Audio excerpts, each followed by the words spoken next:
자동가 438장 자동가 438장 이제 전송하시겠습니다.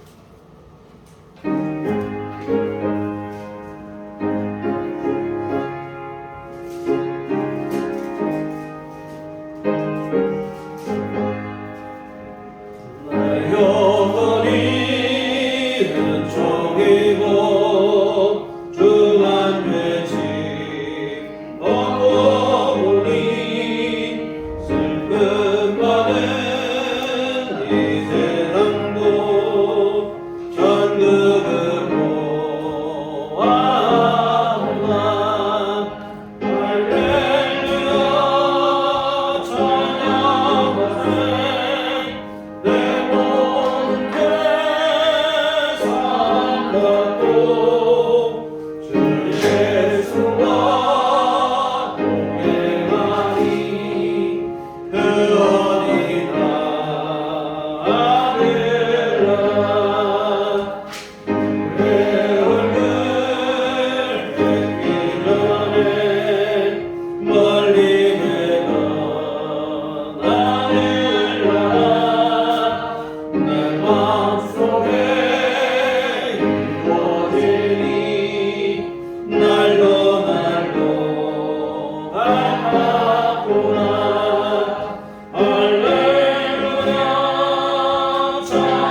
기도하심으로 예배를 시작하시도록 하겠습니다.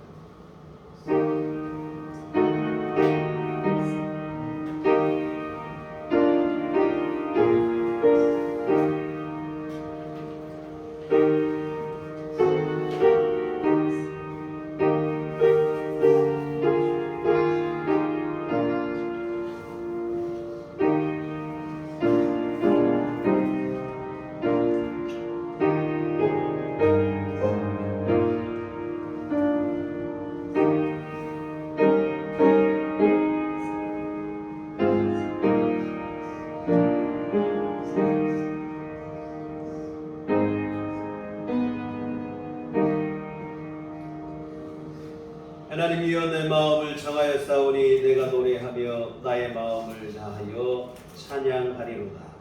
여호와여 내가 만민 중에서 주께 감사하고 문나라 중에서 주를 찬양하오리니 주의 인자하심이 하늘보다 높으시며 주의 진실은 궁창에까지 이르나이다. 하나님이여 주는 하늘 위에 높이 들리시며 주의 영광이 온 땅에서 높임 받으시기를 원하나이다. 아멘. 다같이 자리에서 일어나셔서 찬송가 32장 찬송하시겠습니다.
전능하사 천지를 만드신 하나님 아버지를 내가 믿사오며 그의 아들 우리 주 예수 그리스도를 믿사오니 이는 성령으로 잉태하사 동정녀 마리아에게 나시고 본디오 빌라도에게 고난을 받으사 십자가에 못 박혀 죽으시고 장사한 지 사흘 만에 죽은 자 가운데서 다시 살아나시며 하늘에 오르사 전능하신 하나님 우편에 앉아 계시다가 저리로서 산자와 죽은 자를 심판하러 오시리라.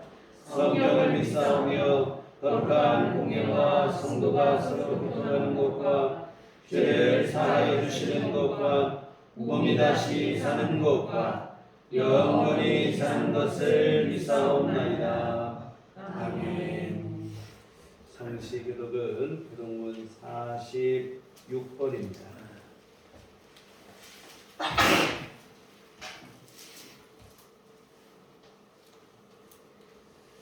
내 영혼아 여호와를 송축하라. 여호와 나의 하나님이여 주는 심히 위대하시며 존귀와 권위로 온 이루셨나이다. 주께서 옷을 입은 같이 빛을 입으시며 하늘을 휘장같이 치시며 물에 자기 누각의 들보를 얹으시며 구름으로 자기 수레를 삼으시고 바람날개로 다니시며 바람을 자기 사신으로 삼으시고 불꽃으로 자기 사역자를 삼으시며 땅에 기초를 놓으사 영원히 흔들리지 아니하게 하시나이다. 주께서 물의 경계를 정하여 넘치지 못하게 하시며 다시 돌아와 땅을 덮지 못하게 하셨나이다. 여호와께서 샘을 골짜기에서 솟아나게 하시고 산 사이에 흐르게 하사 각종 들짐승에게 마시게 하시니 들나귀들도 해바라며 공중의 새들도 그 가에서 깃들이며 나뭇가지 사이에서 주정들로다.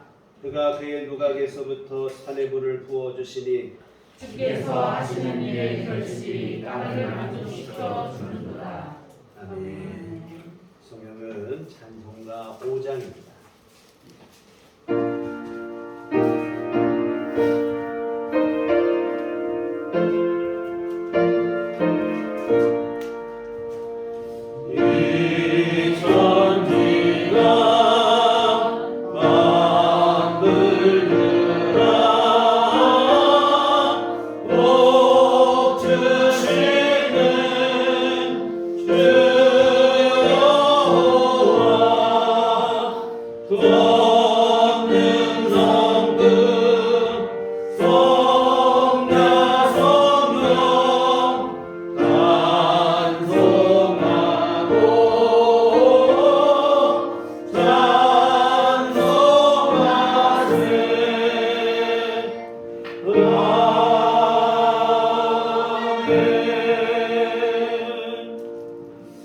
같이 자면서 기도하시겠습니다.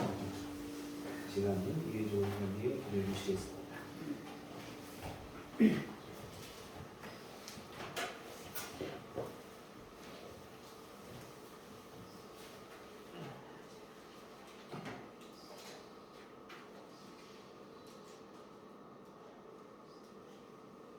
사랑의 여호와 하나님 아버지, 11월의 첫 주님의 날을 오늘 부탁하시고 변함없이 주님 전에 예배드릴 수 있는 주님을 소모하는 심령과 귀한 시간을 주시니 참으로 감사드립니다. 매주 드리는 우리들의 예배가 그저 의례적이고 상냥화된 의식이 아니라 주님 전에 전율하고 감동하는 가운데 늘 새롭게 주님을 맞이하고 경이로운 마음으로 주님을 영접하며 기쁨과 감사의 마음으로 예배에 임하게 하여 주시옵소서. 오늘도 천목들이 아름답게 물들어가는 가을의 막바지에서 하나님의 섭리와 깨달음을 되새기게 하여 주시옵소서. 필연적으로 늙어가고 있는 우리들의 입신을 바라보면서 비록 쇠락해가고 있으면서도 아름다운 단풍을 연출해내는 저 천목들처럼 우리들의 내면과 심령도 세월과 함께 더 아름답게 늙어가게 하여 주시옵소서. 나이가 들어가고 늙어간다는 사실이 결코 삶에서 영예나 권위가 아니요 자랑거리도 될 수 없기에 연륜을 다할수록 우리들의 심령이 저 늙어가고 있는 아름다운 초목 단풍처럼 더욱더 기품 있게 하시고 영육간에 더욱더 아름다운 행실로 나타나게 하여 주시옵소서. 머리 숙여가는 더 들판의 벼처럼 나이가 들어갈수록 우리의 내면을 더욱더 겸손하게 하시고 깊이 있게 하시고 유연하게 하시며 우리의 언어와 행동을 더욱 성숙하게 하여 주시옵소서. 거룩하신 하나님 아버지, 성경 말씀과 교회 안에서의 기도와 행동들이 우리들의 일상생활에서 여과 없이 그대로 투영되어서 이방인들로부터 진정한 그리스도인 참된 신앙인이라는 존중과 신뢰를 받을 수 있도록 인도하여 주시옵소서.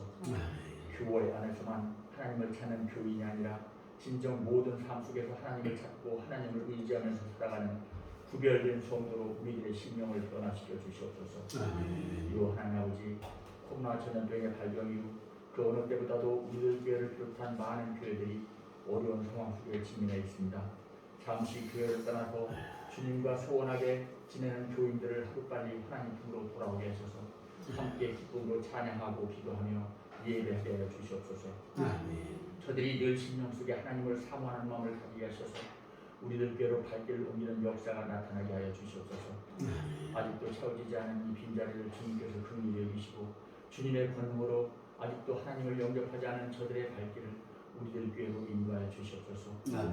모든 영혼을 먹이시고 모든 시험을 감당케 하시는 사랑의 주님이시니 우리가 어려울 때일수록 우리 성도들 기도하기를 힘쓰게 하옵시고 예배에 온 정성과 마음을 담아서 참여하게 하여 주시옵소서.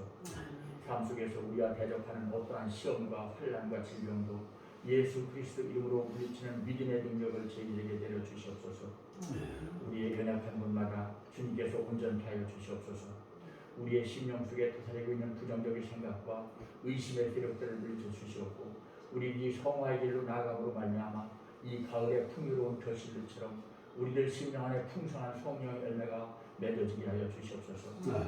특별히 다음 주 추수감사절 예배에는 하나님을 잊고 지냈던 교우들이 모두 우리들 교회로 나와서 감사 예배를 모두 드릴 수 있도록 주님이 강권적으로 저들의 심령을 주장하여 주시옵소서. 하나님 아버지, 이 시간도 하나님 말씀을 증거하시기 위해 담임에 세우신 목사님과 함께해 주시옵소서. 영육간에 늘 강건함을 허락하셔서 피곤치 않게 하시고 주님의 권능의 빛으로 그 심령을 충만케 하여 주시옵소서.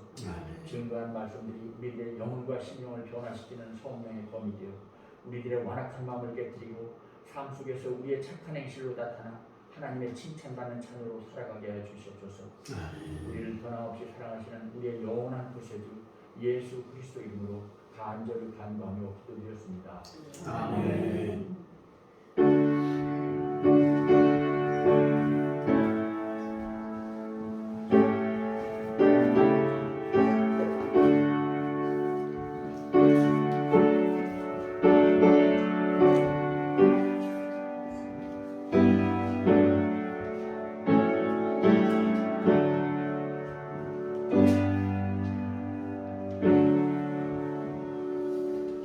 우리 가르치신 기도하시겠습니다.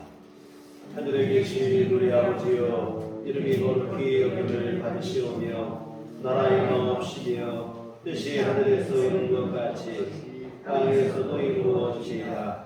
오늘날 우리에게 일용할 양식을 주옵시고 우리가 우리에게 죄지은 자를 사하여 준 것 같이 우리의 죄를 사하여 주옵시고 우리를 시험에 들게 하지 마옵시고 다만 악에서 구하옵소서. 내게 나라와 권세와 영광이 아버지께 영원히 있사옵나이다. 아멘. 시간을 주신 하나님 말씀 신약성경 누가복음 13장 1절에서 9절까지 말씀 보시겠습니다. 같이 합독하시도록 하겠습니다.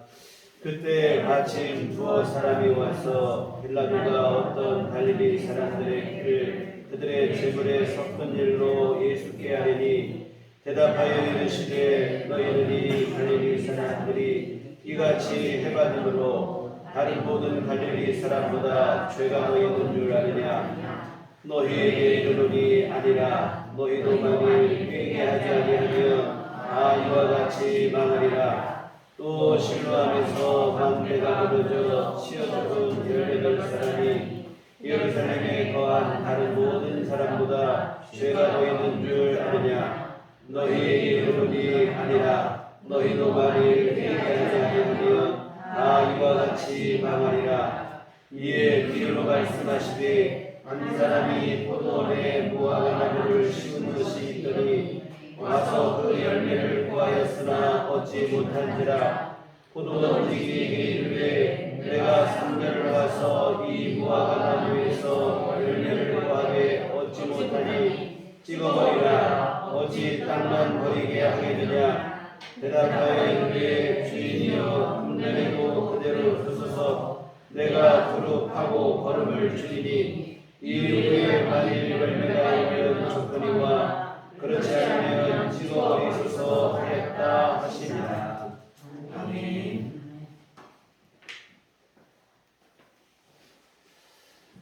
우리 주님의 은총과 평강이 교회 여러분과들 함께 하시기를 기원합니다. 아멘. 156명의 젊은이들이 숨진 끔찍한 참사가 온 국민을 슬픔에 잠기게 하였습니다. 이 생각할수록 너무 마음이 아픈데요. 부모님을 비롯한 유족들의 마음이 얼마나 비통할지를 생각하면 가슴이 먹먹해집니다. 사실 세월호 참사 때도 저는 개인적으로 우리 혜인이와 비슷한 또래의 아이들이라 더욱 감정이입이 됐는데 금번 이태원 참사도 마찬가지입니다. 이 자식 잃은 부모의 심정이란 마치 하늘이 무너지는 것 같은 마음 그 이상일 것입니다. 너무도 가슴 아픈 일이지요. 지난주에도 말씀을 드렸지만 왜 쓸데없이 그런 곳에 가서 이런 소란을 만들었느냐고 비난을 하면 안 됩니다. 특히 섣부른 신앙적 판단 기준을 내세워서 서양 귀신을 섬기는 일로 치부하며 정죄하는 것은 더더욱 조심해야 할 일입니다. 물론 저 또한 이런 축제를 찬성하는 입장은 아닙니다. 여러 부정적 현상들이 없지 않은 것 또한 사실이기도 합니다. 그러나 지금의 상황은 이런 식의 단순한 판단으로 접근하면 위험합니다. 미리 대비를 못하여 사고가 일어난 거예요. 사실 얼마든지 예상 가능했던 사고였습니다. 그리고 실제로 사고 직전까지도 사고에 대한 염려로 여러 차례에 신고가 접수되었던 것 또한 사실입니다. 그러나 아무런 대비도 하지 않았고 신고조차도 묵살하고 무시해버리고 말았습니다. 결국 끔찍한 참사가 발생했습니다. 그러나 실제로 참사가 발생한 후에도 제대로 된 대처를 하지 못했고 그나마 이들이 발빠르게 움직인 것은 오직 한 가지, 자신들의 책임을 회피하고 변명하는 일, 그것뿐이었습니다. 국민 여론의 문매를 맞고 난 후에야 어쩔 수 없어서 뒤늦은 사과를 했습니다.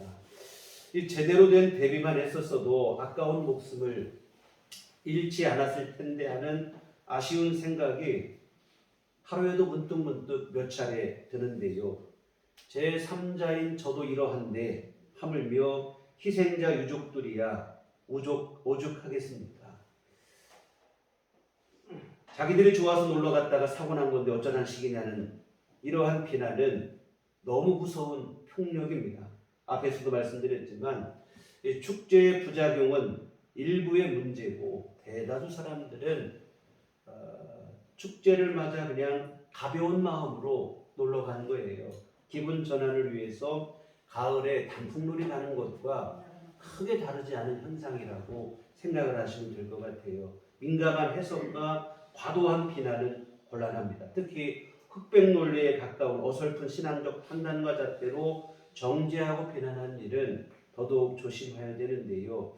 이런 말씀을 드리는 이유가 있어요. 왜 그러냐면 그간의 교회가 보여준 전력 때문인데 이슈가 되는 자연재해나 사건 사고가 있을 때마다 일부 설교자들의 언행이 항상 논란의 대상이 되곤 했습니다.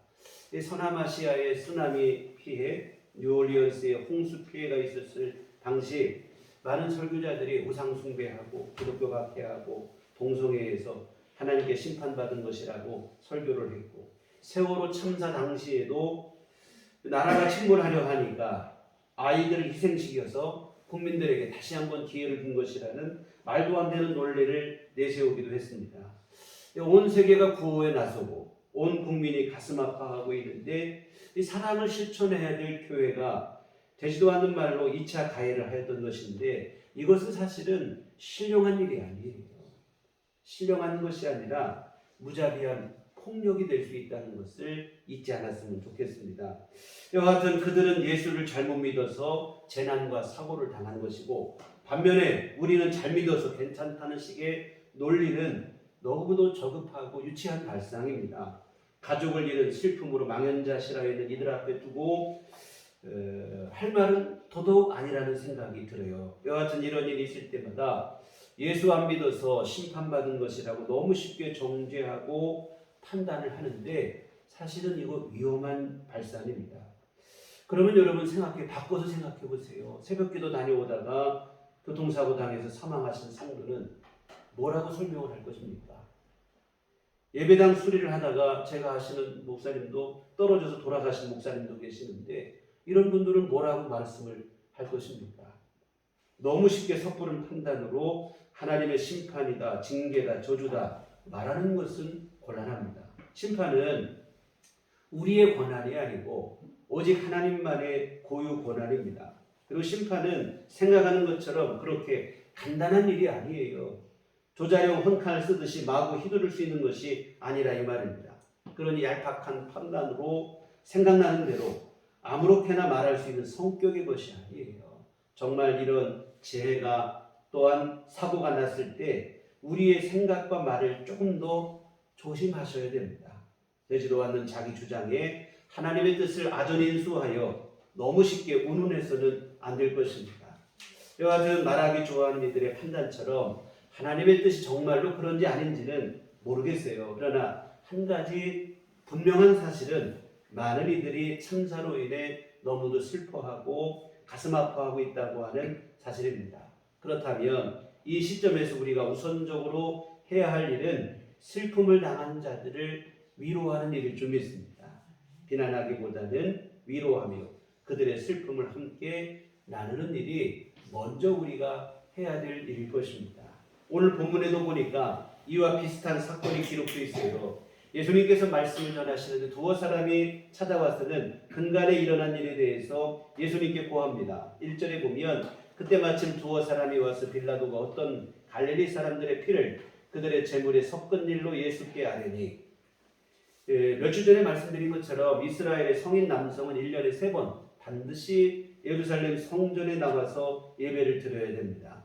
6월절, 77절, 초막절이 되는데 이 절기는 아무리 바빠도 또 아무리 변방에 멀리 살고 있더라도 반드시 예루살렘 성전에 나와서 절기를 지키고 예배를 드려야 됐어요. 그런데 예수님 당시에 이 절기 중에 불미스러운 일이 발생하였습니다. 빌라도 총독이 제사를 드리는 유대인들을 칼로 친 거예요. 이 제사를 드리기 위해서 찾아온 갈릴리 사람들을 칼로 치니 그들의 피가 튈 거 아니겠어요? 근데 그들의 피와 이들이 제물로 쓰려고 가져온 짐승의 피가 함께 뒤섞이게 되는 거예요. 이 일을 두고 두어 사람이 예수님께 나와서는 이게 도대체 무슨 일이냐 묻는 거예요. 그런데 이들의 이 사건을 예수님께 고한 데는 단순히 왜 이런 비극적인 사건이 일어났는지 그 이유를 알기 위함만은 아니었던 것 같아요. 이들의 물음 속에 불순한 의도가 짙게 깔려 있는데 그것은 바로 그들의 참사와 고난을 통하여 자신들의 의를 드러내고 싶은 영적 교만입니다.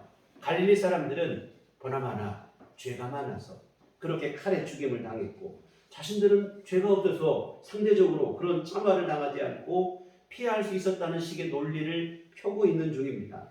서두에서 말씀드린 어설픈 신앙적 판단이나 이들의 생각이나 별반 다르지 않습니다. 그런데 여러분 이러한 생각이 예수님께서 보실 때는 너무 악하고 한심스러운 거예요.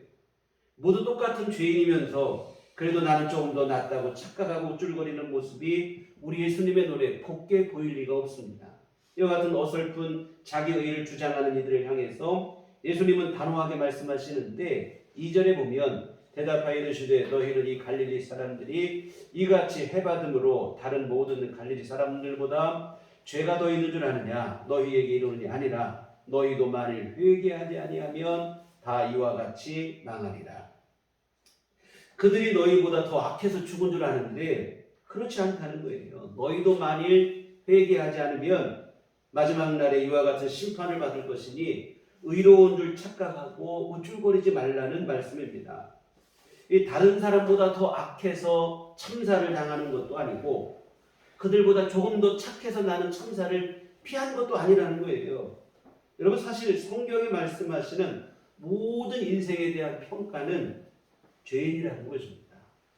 나는 괜찮고 너는 못됐고 이런 판단이 없어요. 모두 죄인이라는 거예요. 이와 같은 끔찍한 사건 사고를 접할 때 은연중에 나는 그래도 괜찮으니까 이런 화를 면했다고 이런 생각을 하는데 착각입니다. 죄가 많아서 화를 당한지 왜 그렇게 했어? 이런 판단으로 정죄하는 것은 우리가 해서는 안 될 일일 줄 믿습니다. 사랑하는 성도 여러분, 우리는 내세울 게 없어요. 오직 주님의 십자가 은혜 덕분에 살아가는 자들인 줄 믿습니다. 주의 은혜와 주의 긍휼과 자비로 사는 자가 무슨 할 말이 있겠습니까? 그저 은혜에 감사할 따름입니다. 자꾸 다른 사람과 비교하며 나는 그래도 너보다 낫다 우쭐거리는 아주 유치한 생각, 이 교만함 우리가 벗어버려야 돼요. 주님 은혜 덕분에 사는 우리입니다. 내세울 것이 없죠. 다만 우리가 자랑할 것이 있다면 오직 하나, 예수님의 십자가 공로와 그 은총뿐인 줄 믿습니다. 내 자랑은 없고 내 의는 더더군다나 없어요. 주의 은혜로 구원받고 주의 공로로 내가 죄사함 받고 살아갑니다. 여러분, 회개하지 않고 하나님께 용서받지 못했다면 우리도 꼼짝없이 심판에 처해질 수밖에 없는 존재입니다. 너나 할 것 없이 모든 사람이 그래요. 이 사실 잊지 말아야 됩니다. 그러므로 우리가 어떤 재난이나 참사를 목격할 때 자기의에 취해서 상대적 우월감을 갖고 이런 생각은 상당히 위험한 생각입니다. 오히려 진지하게 그런 일이 있을 때마다 내 자신을 성찰하는 기회로 삼으셔야 될 줄 믿습니다. 그런데 오늘 본문의 말씀에 등장한 사람들은 자신을 돌이켜보기는커녕 오히려 자기 의를 드러내고자 했습니다. 그러니 이들의 모습이 예수님에게 불순한 의도로밖에 보이지 않는 거예요.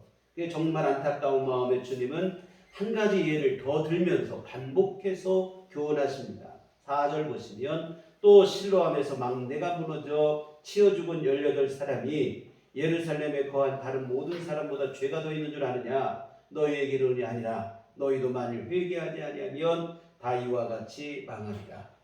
실로암 망대가 무너져 18명의 사람이 죽음을 당하는 사건을 두고 예수님이 하시는 말씀인데 사람들은 얼마나 죄가 많아서 저렇게 죽느냐 이렇게 생각했죠. 그러나 예수님은 그들만 죄가 더 많아서 그렇게 죽었고 너희는 죄가 없어 살아남은 줄 아느냐? 아니라는 거예요.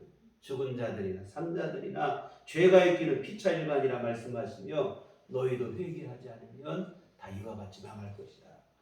사랑하는 여러분, 세상 모든 사람은 다 죄인입니다. 모두가 다 죄를 지은 죄, 의인은 없나니 하나도 없다고 성경이 말씀하고 모두가 다 죄인입니다.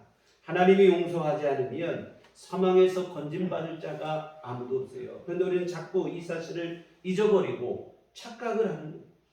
나는 그래도 다른 사람하고는 질적으로 다르다.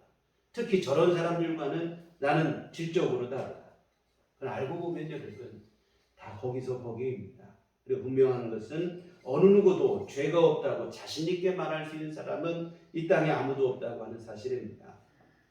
현장에서 가늠하다 붙잡힌 여인, 그 여인을 끌고 온 사람들 의기양양해서 돌을 집어들고 그를 치려할 때 예수님께서 죄 없는 자가 먼저 치라고 하시니까 어느 누구 하나 나서지 못하고 그저 아무 말 없이 돌을 내려놓고 그 자리를 하나둘 뜨고 말았을 뿐입니다. 죄 없다고 자신할 사람은 아무도 없습니다. 그러니 이렇다 저렇다 말할 게 없어요. 설령 우리가 여러분 아무리 분명하고 확실한 하나님의 심판을 받는 장면을 여러분이 목격했다 할지라도 나는 그래도 저 사람보다 낫다 라고 하는 생각을 가져서는 안 된다 이 말입니다. 오히려 그런 것을 볼 때 반면교사로 삼고 자신을 돌이켜보는 기회로 삼아야 할 것입니다. 무서운 심판에서 구원하신 주님의 은혜를 기억하며 내가 죄 용서받은 것이 얼마나 귀중한 은혜인지를 생각하는 마음이 되어지셔야 되는데요. 구약에서 여러분 오늘날처럼 이렇게 예배 드리는 게 아니고 짐승을 제물로 바치는 예배를 드렸어요. 그때 여러분 죄를 회개하게 대속제물을 드리면 그 짐승을 가지고 와서 그 짐승에게 머리에 안수를 하면서 그 사람의 죄를 그 짐승에게 전가를 시킵니다. 그리고 그 다음에 제사장이 친히 그 짐승을 잡아서 하나님 앞에 제물로 바쳐. 한번 생각해 보세요. 내 죄가 그 짐승에게 넘어가죠. 그 다음에 그 짐승을 죽이려면 여러분 목을 따지 않겠어요? 비명을 지르며 죽을 때 어떤 생각이 들겠어요? 내가 저렇게 죽어야 되는데. 이 짐승이 대신 죽으니 그 끔찍한 광경 볼 때 여러분 마음속에 어떤 생각이 들겠습니까? 자기 죄를 슬퍼하죠. 내가 이런 죄인이 됐다는 것을 끔찍한 마음을 갖고 진심으로 회개하는 눈물을 흘리게 될 것이다 이 말입니다. 자기 죄를 슬퍼하며 애통하는 마음이 되는 거예요. 여러분 그렇습니다. 아무리 분명한 하나님의 심판을 보았다 할지라도 우쭐한 마음이 되면 안 되는 거예요. 방금 말씀드린 그런 마음이에요. 두려운 마음이 되셔야 됩니다. 주님의 대속의 은혜를 가슴 깊이 새기는 그러한 시간이 되셔야 될 줄 믿습니다. 여하튼 이런 천사를 보며 자기의 의를 뽐내고자 하는 마음을 갖는 것은 정말 우매한 생각이 되어지고, 그리고 여러분, 자연재해나 참사가 정말로 어떤 의미를 갖고 있는지는 우리가 그냥 단순하게 흑백 논리로 쉽게 단정할 수 있는 일이 아닙니다. 너무 쉽게 하나님의 심판을 운운해서는 안 돼요. 오직 그것은 하나님만이 아시는 일일 줄 믿습니다. 설령 여러분, 다시 말씀드리지만 하나님의 심판이 분명하다고 해도 우쭐한 기분에 취하면 안 돼요. 자기의 죄를 알고 주님의 대속의 은혜를 내가 안다면 최소한 그런 마음이 되어서는 안 될 줄 믿습니다. 오히려 이런 참변을 보면 정말 마지막 심판은 얼마나 더 무서울 것인지를 생각하며 내가 어떤 마음으로 살아야 될지, 내 죄를 철저히 회개하는 그러한 기회로, 자신을 돌아보는 기회로 삼으셔야 될 줄 믿습니다. 예수님께서 오늘 본문에 하시고 싶은 말씀 바로 뭐냐면 회개하고 죄를 돌이키라는 거예요. 내 자신을 돌아보라는 거예요. 내 눈에 들보는 봐지 못하고 다른 사람의 눈에 티끌만 보는 그런 마음이 아니라 자기 죄를 돌아보며 진심으로 하나님 앞에 회개하는 마음이 되라는 겁니다. 만일 너희도 회개하지 않으면 다 이와 같이 망하리라. 예수님 말씀하십니다. 누구는 망하고 누구는 안 망하는 게 아니에요. 다라고 했어요. 모든 사람이 다 망할 것이다. 모든 사람이 다 죄인이 됐다니 나는 그래도 괜찮은 줄 생각하는 것은 착각입니다. 정말 무서운 착각이고 오해가 되는 것인데요. 여러분, 나는 그냥 죄가 없어서 괜찮게 넘어간 게 아니에요. 우리 주님께서 오래 참으시고 기다려주신 덕분이고 주의 은총 덕분인 줄 믿습니다. 이어지는 예수님의 비유를 우리가 주목할 필요가 있어요. 어떤 사람이 포도원에 무화과 나무를 심었습니다. 그리고 다 자란 후에 열매를 따려고 가보았더니 열매가 하나도 없어요. 3년 동안이나 갔는데 열매가 없어요. 주인이 너무 화가 나죠. 포도원 지기에게 말합니다. 내가 지금까지 3년을 와서 열매를 따려고 했는데 한 번도 열매를 얻지 못했다. 그러니 이 나무 찍어버려라. 괜히 땅만 버릴 필요 있겠느냐? 정말 그렇죠. 여러분, 과실수라고 하는 것은 열매를 맺을 때 가치가 있어요. 여러분, 과실수를 관상용으로 키우지는 않습니다. 열매를 맺지 못하면 아무 쓸모가 없죠. 땅만 차지하고 거름만 빨아먹고 땅을 못 쓰게 한다 이 말입니다. 그래서 하여튼 뭐냐면 땅만 버리게 생겼으니 이 나무 뽑아버려라. 찍어버려라. 그랬더니 포도원지기가 주인에게 간청을 하는 거예요. 8절에 보면 대답하여 이르되 주인이여 금년에도 그대로 두소서. 내가 두릅하고 거름을 줄이니 이후에 만일 열매가 열면 좋거니와 그렇지 않으면 찍어버리소서 하였다 하시니라. 1년만 좀 기회를 더 달라는 거예요. 내가 지금까지 소홀했다면 1년 동안 내가 최선을 다하고 정성을 다해서 거름도 주고 흙도 복두도 주고 잘 가꿀 테니 한 번만 더 기회를 달라고 예언을 하는 거예요. 여러분, 열매 없는 무화과 나무가 열매가 없음에도 불구하고 무사할 수 있었던 이유가 바로 여기 있습니다. 열매가 많아서 살아남은 게 아니에요. 열매가 없음에도 불구하고 그럼에도 불구하고 살아남은 것은 포도원지기가 간청을 하고 자비를 베푸시고, 여러분, 포도원지기 되시는 우리 예수님께서 자비를 베푸셨기 때문입니다. 하나님 앞에 우리를 위해서 대언자가 되시어서 우리를 위해 중보하며 기도하시며 친히 자비를 베풀어 주셨기 때문인 줄 믿습니다. 한 번만 더 참아주시면 정말 이들이 회개하고 아버지께로 돌아올 것입니다. 우리 주님께서 간절히 기도하신 덕분에 내가 죄가 있음에도 불구하고 연약함에도 불구하고 이렇게 살아가고 주의 은혜를 누리는 줄 믿습니다. 나는 믿음이 좋아서 저런 시련과 고통을 안 겪는 것이 아니라 이 말이에요. 회개할 때까지 참고 기다려주시는 우리 주님의 은총 덕분인 줄 믿습니다. 내가 죄가 없어서 나는 그래도 괜찮으니까 이렇게 지내고 있구나, 이런 생각은 착각이에요. 여러분, 우리는 주님으로부터 내 공로 대가로 살아가는 사람 아무도 없어요. 주의 은혜, 자격 없는 자에게 베풀어 주시는 주의 은혜 덕분에 살아가는 것이지, 내가 그래도 이만큼 했으니까, 나는 할 만큼 됐으니까, 남보다 그래 남다르니까 그 대가로 주님께, 여러분, 그런 사람은 세상에 아무도 없습니다. 주의 은혜로 살아가는 것이고 긍휼과 자비가 풍성하신 우리 주님의 오래 참으신 덕분에 우리가 살아가는데 근데 이 사실을 자꾸 잊어버리고 우리가 착각을 하는 겁니다. 인생이 악하기만 한 게 아니라 참 어리석기까지도 한다 이 말이에요. 그러다 보니까 착각과 오해 속에 살아가는 것입니다. 여러분 우쭐거릴 것도 없고 내 스스로 의로운 줄 착각하여 영적 교만에 빠질 것도 없어요. 오히려 우리 주님의 은혜를 생각하며 즉각적으로 회개하셔야 될 줄 믿습니다. 주님의 참고 인내하심에도 사실은 언젠가는 한계가 있어요. 때가 되면 심판할 수밖에 없죠. 이 인류의 마지막 날이 될 수도 있고 우리 각 개인의 인생의 종말의 날이 되면 그때는 뭐 더 이상 참고 기다리신 은혜는 주어질 수가 없죠. 가차없이 하나님의 심판이 시행되는데 그러니 그냥 아니라는 생각에 나는 문제없다라고 하는 생각 속에 살아갈 게 아니라 참고 기다리시는 주님을 생각하며 오늘 예수님 말씀처럼 너희도 회개하라. 그 말씀을 마음에 새겼으면 좋겠습니다. 그래서 안타까운 마음으로 참고 기다려주시는 우리 주님의 심정을 알고 언제나 우리가 우쭐거릴 것도 없고 교만할 것도 없고 항상 겸손한 마음으로 주님을 바라보시며 주님의 은총 앞에서 우리의 믿음을 새롭게 돌아보시고 우리를 날마다 정결하게 바꾸어가는 그러한 믿음의 모습을 갖추어야 될 줄 믿습니다. 참고 기다려주는 줄 모르고 혼자 찰나서 된 줄 착각하고 여러분 이것은 주님 모실 때 안타까운 마음이라 이 말입니다.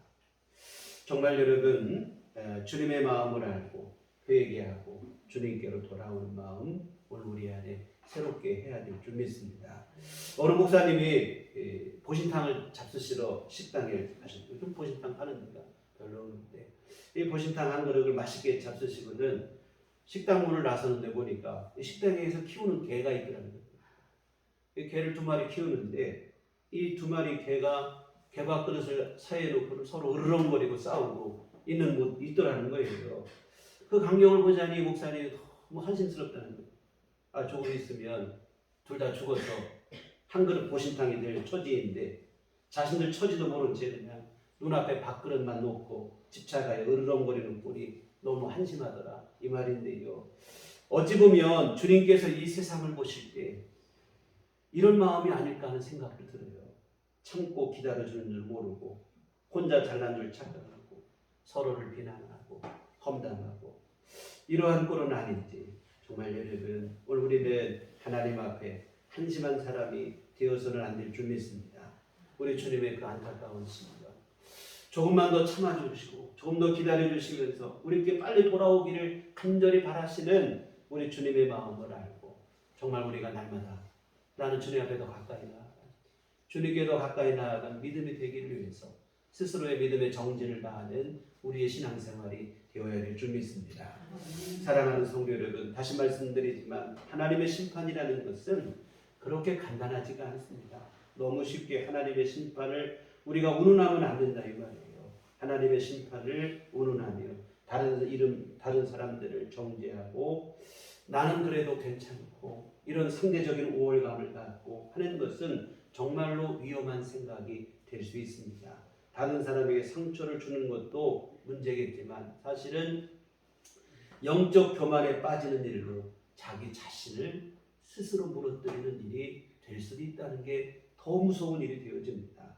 사람들이 생각하는 것처럼 그렇게 쉽게 하나님의 심판이 시행되지 않아요. 그랬다면 인류는 이미 오래전에 종말을 맞았을 거라 이 말입니다. 지금 우리 시대까지 역사가 이어올 수도 없어요. 그렇게 섣불리 심판이 시행된다면 진작에 끝났다 이 말이에요.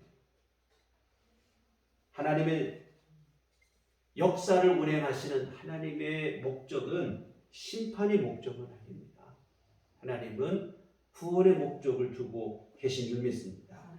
그래서 오래 참고 기다리시는 거예요. 세상을 향한 하나님의 마음은 세상이 구원받기를 바라시고 한 영혼이라도 더 주님의 은총을 받기를 바라시고 이 종말에 심판의 목적이 있지 않아요. 심판도 끝이 아니잖아요. 심판은 그 이후에 하나님 나라의 완성이 목적인 줄 믿습니다. 하나님은 한 영혼이라도 구원받게 그래서 주님을 세상을 향한 주님의 마음은 공의의 심판 이전에 긍휼과 자비의 마음인 줄 믿습니다. 근본 사고 때도 보세요.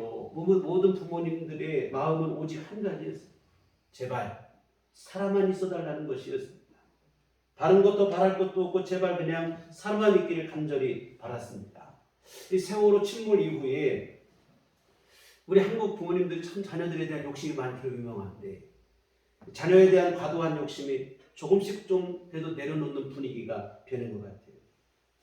뭐가 재단이 되고 엄청나게 된 것만 보기 아니라 사실은 함께 있고 함께 울고 웃고 그냥 우리 말하는 것처럼 함께 그냥 지지고 볶고 살 수 있는 것만으로도 너무나 감사하고 소중한 존재가 내 자녀라는 것을 조금씩 깨달아가는 것 같아요. 여러분, 육신의 부모만 되어도 이런 마음이 돼요. 내 자녀가 얼마나 소중하고 함께 있는 것만으로 소중한지. 하물며 여러분, 하나님 아버지의 마음이시겠습니까? 에스겔 16장 6절에 보면 이런 말씀이 있어요. 내가 내 곁으로 지나갈 때에 네가 피투성이가 되어 발짓하는 것을 보고 내게 이르기를 너는 피투성이라도 살아있으라. 다시 이르기를 너는 피투성이라도 살아있으라 하고 낳자마자 탯줄도 그냥 제대로 안 잘려진 채 피투성인 채로 버려진 것 같은 존재가 이스라엘이었다는 거예요. 근데 하나님은 이런 이스라엘 이거 그냥 죽든지 말든지 내버려 둔 게 아니고 그들을 긍휼히 여기셔서 비록 네가 피투성일지라 사랑만 있어라. 사랑만 있어라 하시고 자비를 베푸셨다는 거예요. 어떻게든 살아서 새롭게 되라 바라시는 그게 하나님 아버지의 마음이셨다는 듯. 이게 바로 에스겔에서 기록하신 하나님의 심정이에요. 여러분, 이런 하나님 아버지의 은총과 자비 덕분에 부족하고 연약한 우리지만 이렇게 살아가고 있는 줄 믿습니다. 우리가 부족한 모습이 많죠. 날마다 실수와 허물투성이와 겉으로는 괜찮은 것 같아도 우리 속에는 때로 악한 생각들도 있고 추한 마음들 갖고 있을 때도 있고 스스로 생각할 때도 내가 이런 존재라니 실망스러울 때도 있어요. 근데 우리 하나님 아버지께서는 살아있어라. 살아만 있으라고 하시며 자비를 베풀어 주셨고 우리 예수님은 우리를 죄악 구덩이에서 건져내시기 위해서 십자가에서 직접 생명까지 바치신 줄 믿습니다. 이런 주의 은총 덕분에 살아가는 우리입니다. 이런 우리가 누구를 비난하고 판단할 수는 없죠. 그저 주님의 은총 앞에 감사할 따름인 줄 믿습니다. 너무 쉽게 하나님의 심판을 운운하며 알량한 자기 의를 드러내고자 하는 생각은 오만에 지나지 않아요. 우리가 그런 생각 속에 빠져서는 안 될 줄 믿습니다. 지금은 오는 자들과 함께 울어주고 다만 주님께서 우리 앞에 베풀어 주신 그 은혜를 그 긍휼과 자비를 기억하시며 겸손한 마음으로 주님 앞에 감사한 마음이 되시고 혹여 우리 안에 부족한 것은 없는지 내 자신을 돌아보고 성찰하며 주님 앞에 우리 자신을 주님 앞에 우리의 허물과 실수를 내려놓고 주의 긍휼과 자비와 은총을 의지하고 그 앞에 나아가는 그런 모습으로 살아갈 때인 줄 믿습니다. 사랑하는 성도 여러분, 정말로 주님의 은혜, 우리 주님께서 베풀어 주신 은총 덕분에 살아가고 연약한 모든 인생은 주의 은혜로 사는 존재라는 사실을 항시 잊지 않는 겸손한 믿음이 되셨으면 좋겠습니다. 기도하시겠습니다. 거룩하신 아버지 하나님, 참으로 주의 은혜 덕분에 살아가는 우리이니 늘 주 앞에 감사하게 하시고 하나님의 은총을 의지하며 믿음으로 서게 하여 주시옵소서. 연약한 것 많고 허물 많은 우리지만 우리 주 예수님 십자가 생명 바쳐 우리를 구원해 주시고 하나님의 자녀를 삼아 주셨으니 감사를 드립니다. 그 은혜를 잊지 않게 하여 주시옵시고 주님은 종 덕분에 살아가는 것이라는 사실을 잊지 않게 하시며 늘 감사한 마음이 될 수 있도록 주여 도와 주시옵소서. 우리 늘 겸손히 주 앞에 서게 하여 주시옵시고 참으로 주님의 은혜로 늘 우리 마음속에 가득 채우게 하여 주시옵소서. 정말로 주님께 진정한 감사와 또한 이제 하나님의 귀하신 뜻 앞에 바로 서는 삶을 살고자 하는 마음으로 우리 삶을 새롭게 할 수 있도록 도와주시옵소서. 예수님 이름으로 기도했습니다. 아멘. 찬송가 258장.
거룩하신 아버지, 주님의 은총과 귀하신 사랑을 감사를 드립니다. 우리 안에들 함께 하시며 돌보시며 일용할 은총을 베풀어 주시옵시고 하나님의 도우신 가운데 살아가게 하심을 감사를 드립니다. 오늘도 거룩한 주일을 맞아 주의 은혜 사모하는 마음 주시어 주께 나와 함께 예배하게 하심을 감사를 드립니다. 하나님 아버지, 이와 같은 귀하시는 주님의 크신 사랑하심 진심으로 감사하며 주 앞에 이 헌금을 드립니다. 하나님 아버지, 기뻐 받아 주시며 한량없는 주의 은총 내려 주시어 하나님의 선하신 일들 이루게 하여 주시옵소서. 오늘도 아버지 하나님 감사의 마음을 모아 주 앞에 이 헌금을 드리고 시간과 정성을 들여 주님 앞에 예배한 모든 심령들을 또한 아버지 기뻐 받아 주시옵소서. 각 사람의 심령 가운데 하나님 아버지 충만한 은혜 부어 주시옵시고 날마다 때마다 주의 도우신 가운데 살아가는 삶으로 주님 이끌어 주시옵소서. 우리 삶 속에 친히 개입하시고 우리 살아가는 모든 일 속에 하나님 간섭하시고 일일이 우리 삶을 인도하여 주시어서 주의 은혜 안에 살아가는 삶이 될 수 있도록 주여 은혜를 내려 주시옵소서. 하나님 아버지, 또한 주님 앞에 간구하옵기는 우리 믿음이 더욱더 주님 앞에 가까이 나아가는 매일의 삶이 될 수 있도록 인도하여 주시옵소서. 이만하면 됐지 하고 머물지 않게 하시고 하나님 앞에 더 가까이 나아가고 우리 주님이 우리에게 전심이 되었던 것처럼 우리 또한 전심으로 주님을 사랑하는 귀한 믿음이 될 수 있도록 우리에게 더 큰 믿음을 주여 허락하여 주시옵소서.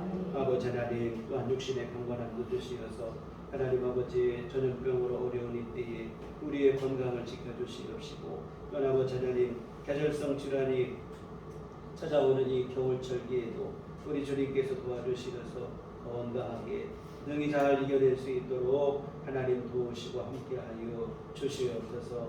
또한 아버지 하나님, 우리 일상의 모든 활동 또한 우리가 생업을 위해서 하는 모든 일들에 아버지 하나님 지장이 되지 않도록 건강함을 주님께서 우리에게 늘 베푸시고 새 힘을 허락하여 주시옵소서.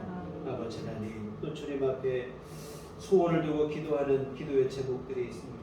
하나님의 은혜 아니면 살 수 없는 연약한 우리 주님의 도우심만을 구하며 간절히 간구하는 귀한 심령들을 주께서 기억하여 주시옵소서. 하나님 아버지, 간구하는 기도가 주께 성달되게 하여 주시옵시고 하나님께서 그 기도 가운데 친히 응답하여 주시어 선하신 하나님의 뜻이 우리 삶 속에 이루어질 수 있도록 주님 도우시고 함께하여 주시옵소서. 무엇보다 아버지 하나님, 우리 안에 더 믿음 주시어서 무슨 일을 만나든 주 앞에 우선적으로 기도할 수 있는 원한 믿음도 우리에게 더하여 주시어서 기도와 기도의 응답으로 우리 삶을 살아갈 수 있도록 주께서 도와 주시옵소서. 하나님 아버지, 경제적으로 어려운 때에 우리 성도들 가정마다 주님께서 지키시고 보호하여 주시옵소서.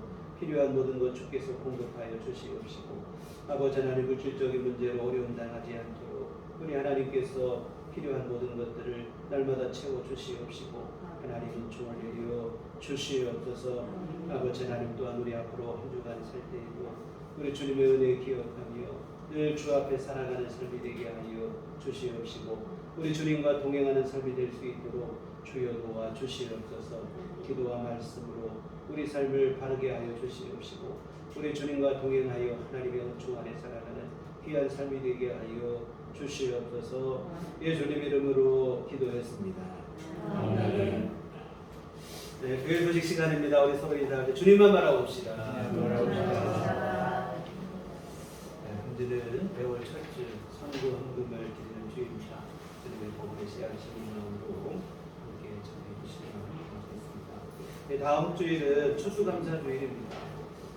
우리가 지난 한 해 동안 베푸신 은혜에 대한 감사의 마음으로 예배를 드리는데 정말 감사절이 되면 지난주도 말씀드렸지만 진짜 감사는 감사절기는 감사한 마음을 믿습니다. 우리 심령 안에 혹여라도 그런 일이 없으면 좋겠는데 은연 중에라도 서운한 마음이라든지 하나님께 섭섭한 마음이 있다면 한 주간 기도하세요.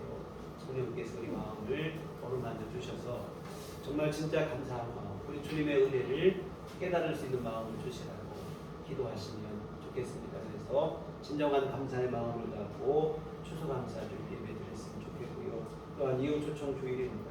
함께 이웃을 함께 하시고 초청하셔서 다 같이 함께 예배 드릴 수 있는 그런 시간 됐으면 좋겠습니다. 네, 교회 밖의 집회와 성경으로 참여를 금하고 교회 중심으로 건강한 신앙생활을 이어가시면 좋겠습니다. 한 가지 더 부적인 걸 드리면 박준수 집사님이 마을 앞에서 잠깐 출가하다 들어오시다 그냥 교통사고를 당하였습니다. 크게 당한 건 아니고 팔이 좀 골절이 됐다고 해서 월요일 내일 수술을 하신다고 하시는데 잘 수술이 되시고 회복할 수 있도록 기도해 주시면 고맙겠습니다. 다 같이 우리 자리에 일어나셔서 평안을 너에게 주노라 서로를 축복하시며 찬송하시겠습니다.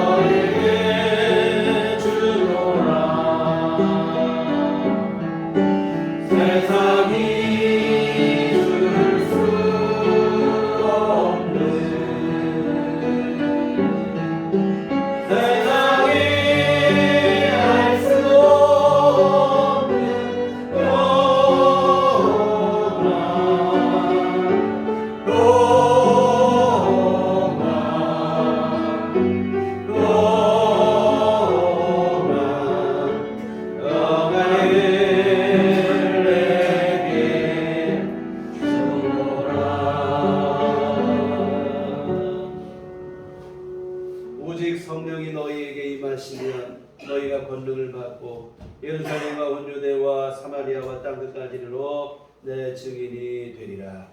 우리가 주의 증인이 되겠사라. 이제는 우리 주 예수 그리스도의 구속의 은혜와 하나님 아버지의 극진하신 사랑하심과 성령님의 유로교 통역사 감화감동 충만하심이 주의 피로 세우신 우리들 교회 위에와 주의 은혜에 진심으로 감사하며 늘 그 은총 안에 살기를 소원하는 주의 모든 자녀들의 심령 위에 지금부터 영원토록 함께 계시기를 간절히 축원하옵나이다. 아멘.